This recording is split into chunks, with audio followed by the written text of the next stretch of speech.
ससुरिया दिहे न तू हमारा कसूर। चल जब शादी करके अपन ससुरिया दिहे न तू हमारा कसूर।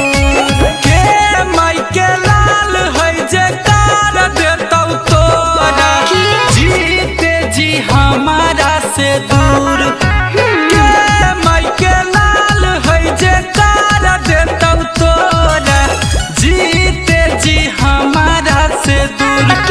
अगराई फल के नोक पे ना बादा के चौक पे मंगिया में डाला बहु से नूर। अगराई फल के नोक पे ना लांदा के चौक पे मंगिया में डाला से नूर। हेरे भइबा काट देतो तोरा।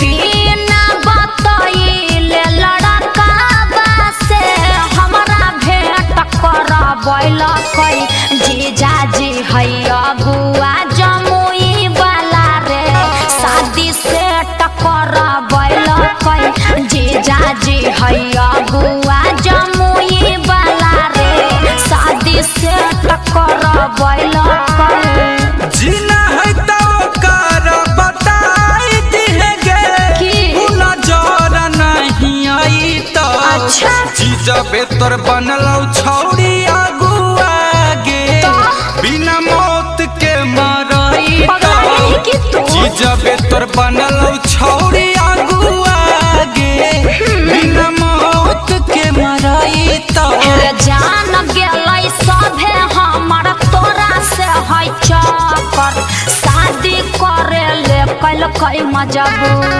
अगराई फल के नोक पे से खपूरा के चौक पे मंगिया में डाला बहु से नूर। अगराई फल के नोक पे जहानाबाद के चौक पे मंगिया में डाला बहु से नूर। तो बवाल है तो हम नहीं जानियो।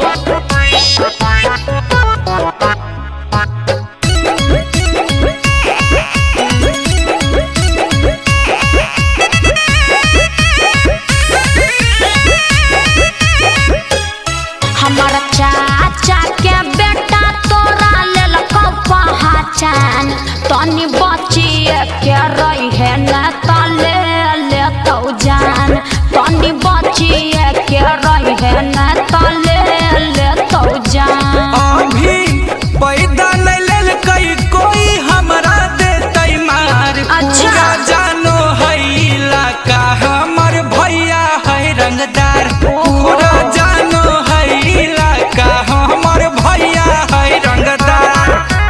अमनयला बेला गुंजन पल पल क्या खबर तोरा हम बताए बहु जरूर। अगराई फल के नोक पे जमुई के चौक पे मंगिया में डाला बहु से नूर। अगराई फल के नोक पे गाया पटाना के चौक पे मंगिया में डाला बहु से नूर। अच्छा ठीक है लफड़ा होता तो संभाल ली है।